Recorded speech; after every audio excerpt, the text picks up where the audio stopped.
Hello, thank you for checking out the Tom Photo channel if you're a new viewer, and welcome back old friends.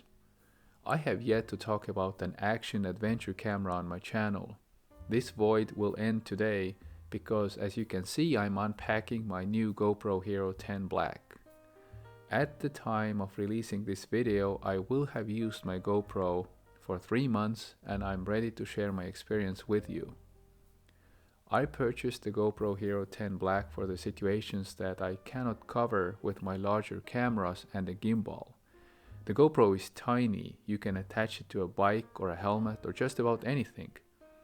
If you drop it, it's likely to survive.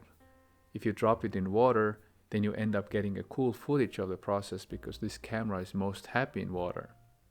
The camera can be used as a webcam. But more than anything, it offers image stabilization that can beat a large professional gimbal. My major concern was the small lens and small sensor, and whether this nice small black box is able to go head to head against quote-unquote real cameras. Let's see.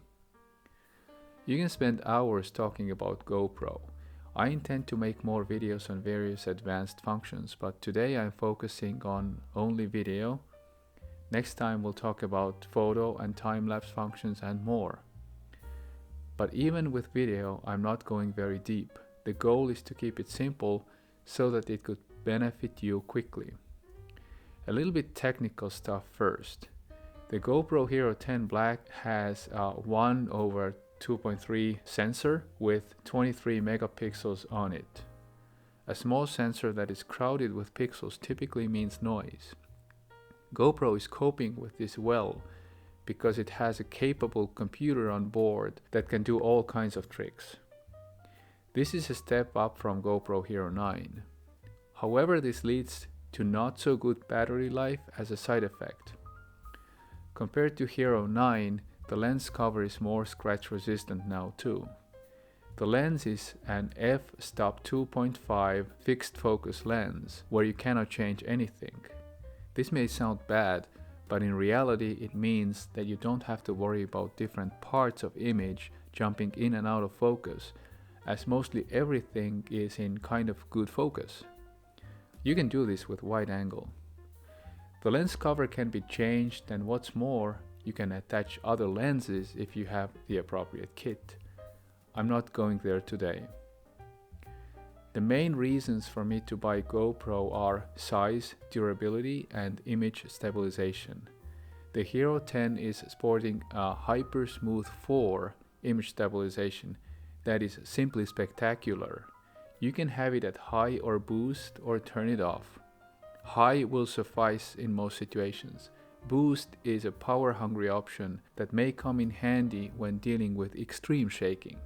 Horizon leveling has increased from 27 degrees to 45 degrees coming from GoPro 9.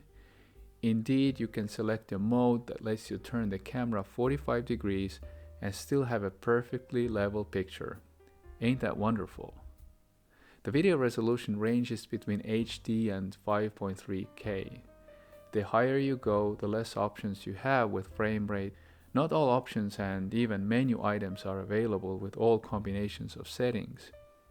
But even 4K lets you go all the way to 120 frames per second, which is handy because it allows you to slow down the video 4 times and still have smooth and sharp product. The first thing that you have to do is insert the battery and a micro SD card. This is all behind a sliding door that takes some strength to open. It's on the opposite side to the lens. Make sure you don't try to open the lens side of the camera. This is where the microphones are, and nothing opens over there. The sliding door or latch is over on the other side. There's a groove down there where you can put your fingernail and push, and at the same time pull the latch away from the camera. It'll feel weird and it'll take some practice. Inside is the card slot, battery slot, and the port for attaching your USB cable for charging and downloading files. But how about we fire up the camera and see how it works? It has 2 screens. The back screen is the main one and the front screen is for seeing yourself when filming. Press the side button and the camera wakes up. Press the top button and it starts and stops video. This is all you need to know to take your first quick video. Let's quickly get into the menu, as this is the easiest way to explain things. Sliding your finger left to right or pressing the side button will toggle between video, photo and time-lapse. We only look at the video today. You got the time and battery indicators. On the left you have a button with 1x. It's a quick way to select frames per second. You see, video is basically a row of still images that fly past your eyes as the video is playing.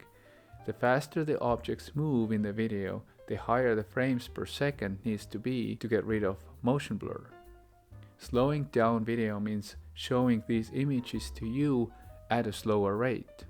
If your video is 30 frames per second, you cannot slow it down 3 times because 10 frames per second will look jumpy to your eye. However, if it's 120 frames per second, you can slow it down 4 times and still have a very smooth 30 frames per second video. On the right you have the Hypersmooth 4 setting icon with the 3 options I already talked about. Leave it at the middle one for most purposes. In the lower right corner is an icon with a magnifying glass. This is digital zoom and it goes to 2x. Since it's not optical, there is really no reason to ever use it. If you need to zoom in, it's better to do it in post-processing. You'll get a cleaner result. Use it only if you need the 2x zoom video immediately. Digital zoom is not available with the widest and narrowest field of view. In the lower left is an icon that lets you choose the field of view. I'm not saying focal length because the different effects are achieved digitally by processing the widest view. Yep, the onboard computer works hard in this camera. You have super view, wide,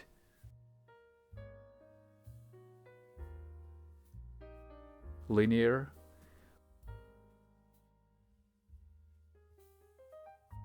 linear with horizon leveling, and narrow, going from wider to narrower. All are kind of wide, but the first is basically a fisheye, huge distortions but very wide. The super view is for situations where you need to show maximal view and you don't care about distortions. You might even like the distortions as they look different from normal view. Super view is always recorded under the hood and then modified by the camera if the user selects other options. The linear option offers horizon leveling, and I cannot even begin to explain how useful this is. Here I'm showing linear view with horizon leveling turned on and off. The stability you gain by freezing one dimension of movement is really great. So this is the option I use for recording running, biking, etc. The bottom icon is for selecting your video presets. Touch it and you'll get to a menu where you find some presets. These are not set in stone, they're just examples. They can be changed and you can add more of them. To change, touch the little pencil icon. So what do we have here? First is resolution and frames per second. Up top is the resolution and on the bottom you'll have frame rate. For resolution you have the usual options, but can go all the way to 5.3K. The first row lets you go from the native and typical 16:9 aspect ratio to the more rectangular 4:3. My most typical settings are 4K and 30 frames per second. Then you have the field of view option and the hypersmooth option we already talked about. Scheduled capture lets you program when to film automatically. This is a great way to, for example, have the camera record how deeply you sleep right before the alarm goes off in the morning. Maximal video duration is currently set to no limit, which means that your memory card and battery become the new limits. Hindsight is a cool feature. You can choose 15 seconds or 30 seconds. This means that the camera will start recording the given number of seconds before you press the start button. You need this when you wait for something to happen and don't want to miss it. For example, if you expect a runner to appear from around the corner, but you don't know exactly when. This feature lets you, so to say, go back in time and add 15 or 30 seconds of footage to the beginning of your video. Here, pressing the start button will determine not the beginning of your video, but a middle point instead. For timer, you have 3 and 10-second options. The zoom we already talked about. Although this is an introductory video, a few words about the Pro Tune settings too.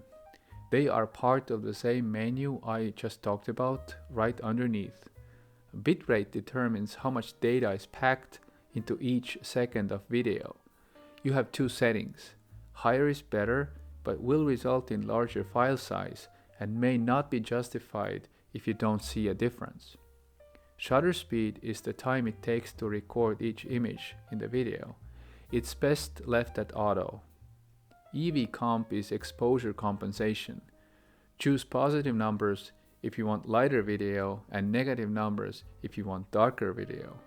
I find that GoPro tends to overexpose, so I recommend negative 0.5 in a lot of situations where highlights matter, such as filming in the woods. Following similar logic, use positive values when your background is snow or sunny beach. White balance works best at auto.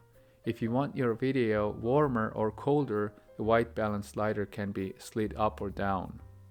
ISO min and max determine the range that the camera is allowed to use. ISO is basically your sensor sensitivity to light. Lower values produce cleaner video. I go with default setting of 100 and 1600. Sharpness is what it says, and again the middle setting tends to work the best. Color is kind of important. Again, 3 settings here. Natural is best for most purposes. I find vibrant to be too punchy. You may not like the flat colors option, but hold on for a second. For those of you who want to do their own color grading, and I'm making a video on that quite soon, this is the best option because it records more highlight and shadow detail and offers better options for post-processing. Wind control helps to get the wind noise out of the video. In most situations, auto is best, but you can turn it on or off as well. We still have one menu to briefly cover before we get to examples and more exciting stuff, so bear with me. When you swipe down, you get to the General menu. Voice control is the first icon. It allows you to talk to the camera and send commands. This is nice, but in my mind, not reliable enough. A beep determines if the camera beeps when the buttons are pressed. I normally turn off this function, but with GoPro it's kind of nice because it reconfirms that the button I'm pressing while, for example, running actually took effect. Quick capture makes the camera start the video recording by pressing the top button. No reason to press the on-off button beforehand anymore. The lock button locks the screen so that you don't accidentally turn something off in the middle of the action. The grid draws a grid on the screen to facilitate composing your video making use of rule of thirds. I've covered that in my other videos. Front screen options are for changing what the front screen shows. I mostly make it the same as the back screen, but you can have it zoom in on the middle part so that you can see your face better during the video logging. Orientation lock locks the camera's orientation. This is a way to determine if the picture should turn with the camera or not. The last 2 icons are connections and preferences. Today I'm not talking about connecting and Wi-Fi, but under preferences there are some important options. Especially check out the General menu. Most options are self-explanatory, such as time and date, etc. I just want to turn your attention to the anti-flicker menu. You can choose 50 Hz or 60 Hz. And this matters because in Europe the electrical frequency is 50 Hz and in North America it's 60. So you're expected to select 50 in Europe and 60 in North America to reduce flicker that comes from LED lights. How it works is that if you select 60, for example, then you're offered frame rates that are multiplicates of 60, or they divide 60 by yielding an integer. For example, 120 or 30. Also, the shutter speeds are offered accordingly: 1/30, 1/60, 1/120. I've talked about flicker problems in other videos, and more is coming up. Here I just say that if your frame rate or shutter speed is in sync with electrical frequency, you reduce flicker.